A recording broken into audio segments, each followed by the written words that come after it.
kita lanjutkan perbincangan dengan Pak Ganjar Pranowo. Pak Ganjar, kalau dari sisi kamar memadai, tapi pertanyaannya apakah memadai dari sisi jumlah ICU dengan asumsi kalau ini akan bertambah terus dan ketersediaan dokter, khususnya dokter paru, Pak, bisa dielaborasi untuk konteks Jawa Tengah? Ya, sampai hari ini semua rumah sakit kita cek mereka sedia. Sampai hari ini insya Allah aman. Apakah kemudian kita diam? Tidak. Kami sudah merancang bahkan sejak bulan Mei saat itu. Saya minta untuk dihitung, kami dibantu oleh pakar ya.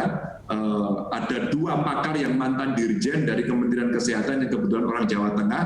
Mereka sekarang ada di fungsional, terus kemudian kami juga bekerja sama dengan perguruan tinggi, bahkan kemudian kami minta kepada Menteri Kesehatan, jikalau kemudian ini perlu ditambah dokter-dokter, maka source dokter yang ada dari perguruan tinggi segera diidentifikasi, lalu diidentifikasi. Apa kemudian yang membuat mereka bisa mudah untuk bisa masuk? Kalau perlu dikasih satu tindakan afirmasi, sehingga kalau perlu surat, yang biasanya mesti, mohon maaf saya tidak tahu urut-urutannya, katakan harus praktek di sini, harus praktek di situ berapa lama, keluarkan saja kemudian suratnya agar dia bisa membantu. Ini kita membuat perencanaan-perencanaan jika maka seperti tadi disampaikan. Sehingga kalau kemudian kita bicara source yang ada di Jawa Tengah, kami punya Undip, di Semarang ada Unisula, 2 perguruan tinggi yang punya fakultas kedokteran, terus kemudian Universitas Fakih Hasim yang swasta, ada UNS, ada Unsud.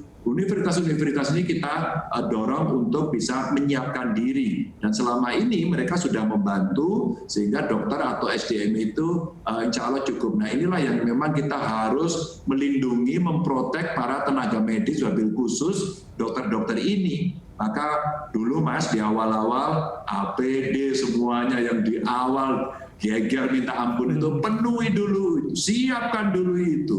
Dokter awalnya yang tidak ngerti, bukan dokter seperti saya ini, dulu kan ngomongnya dokter itu adalah garda terdepan, ternyata keliru. Dokter itu adalah garda terakhir.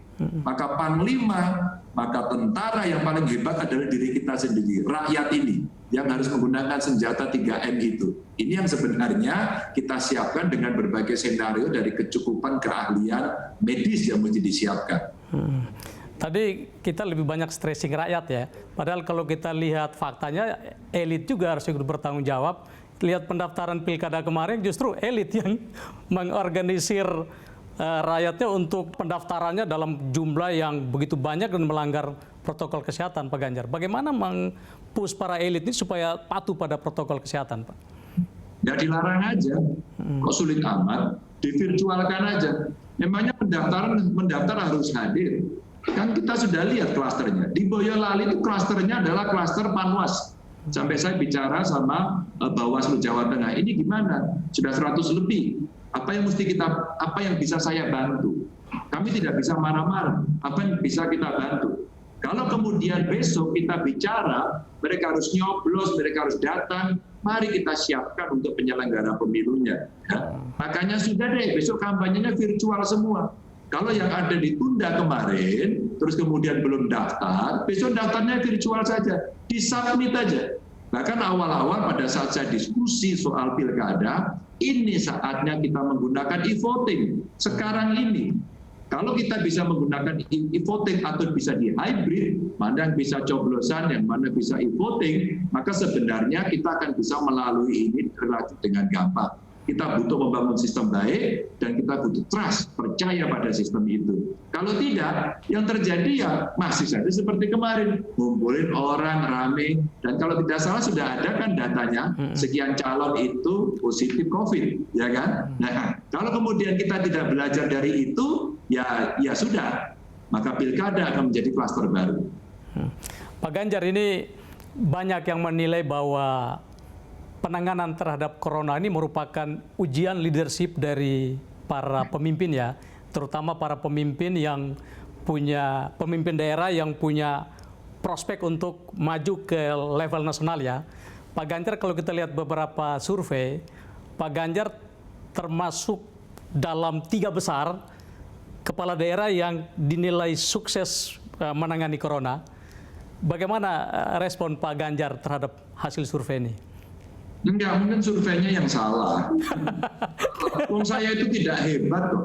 Yang hebat itu provinsi-provinsi lain. Dan saya kira provinsi yang ada di Jawa ini nggak hebat-hebat amat. Yang hebat-hebat justru sebenarnya yang di luar Jawa. Itu aja sebenarnya. Maka kita kan masih Jawa sentris. Enggak lah, gini, saya itu kadang-kadang juga risih melihatnya. Banyaklah politisi yang lebih hebat dari saya, tapi juga kita tidak boleh menggunakan ini untuk mencari popularitas itu. Kita kerja aja. Yang memang sekarang betul lagi diuji. Caranya kan masing-masing. Maka umpama nih Mas ya, saya bicara pandemi. Dalam kacamata saya, pandemik respon tidak hanya soal kesehatan, tidak hanya soal ekonomi, tidak hanya soal sosial, tapi ini juga soal kultural dan soal kebangsaan. Maka kemudian, kenapa saya harus mendatangi asrama mahasiswa Papua, NTT, NTB, Maluku, Kalimantan, Sumatera, atau yang ada dari luar Jawa Tengah? Kenapa harus saya datangi? Kenapa harus saya bantu?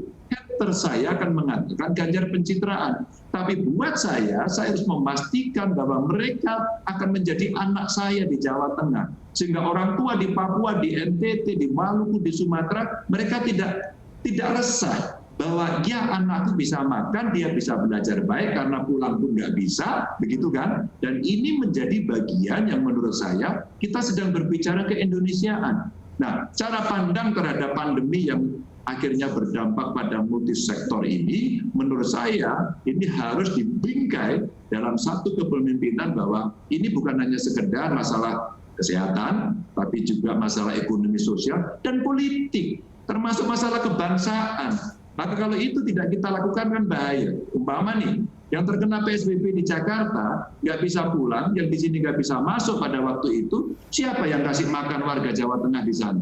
Kalau KTP-nya masih di Jawa Tengah, siapa yang akan bertanggung jawab? Kan tidak bisa. Maka berangkat dari itu saya menginisiasi, siapapun kalian yang ada di Jawa Tengah, bapakmu hari ini adalah Ganjar Pranowo, bukan yang lain. Dan saya bertanggung jawab untuk hidupmu di Jawa Tengah. Karena menurut saya, kondisi ini memang kondisi yang belum pernah dirasakan oleh siapapun di seluruh dunia ini, minimal seperti saya yang sampai usia ini. Dan ini sangat complicated. Maka sebenarnya, kayaknya surveinya keliru deh. Lebih banyak kok yang hebat dari saya. Pak Ganjar, ini terakhir ya. Selama beberapa bulan Pak Ganjar menangani corona di Jawa Tengah, kalau saya boleh tahu, apa catatan dan visi Pak Ganjar ke depan? Katakanlah Pak Ganjar jadi pemimpin nasional, belajar dari seperti ini, apa yang harus dipersiapkan Pak untuk mengantisipasi pandemi yang serupa yang mungkin akan terjadi, kita nggak tahu, 50 sampai 100 tahun ke depan Pak. Visi seorang Ganjar Pranowo. Ini sebelah saya, di belakang saya ada Bung Karno. Bung Karno itu menyampaikan, satu, berdaulat dalam bidang politik. Begitu terjadi seperti ini, lakukan bahwa keputusan kita mesti decisive. National interest harus nomor satu. Dua, kita mesti mandiri dalam bidang ekonomi. Pandemi ini mengajarkan kita betul-betul kita tidak mandiri dalam bidang ekonomi. Maka hampir seluruh kebutuhan kesehatan kita mesti import, dan hari ini soal reagen kita dihajar habis. Soal PCR kita tidak bisa. Soal rapid test kita tidak punya. Soal vaksin kita nggak bisa. Masa kita punya perguruan tinggi, orang hebat, orang pintar nggak bisa. Panggil, recall itu semua orang. Panggil siapapun diaspora yang pernah di Indonesia, kalian balik.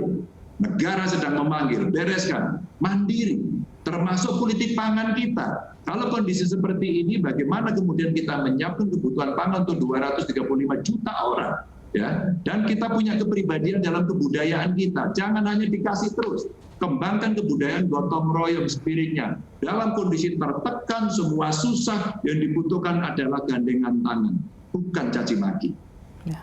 Pak Ganjar Pranowo, terima kasih banyak atas kesempatannya. Semoga di kepemimpinan Bapak, kasus coronanya makin tertangani dengan baik. Sekali lagi terima kasih, sukses Pak Ganjar.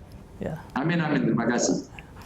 Pemirsa, demikian spesial interview, sampai jumpa.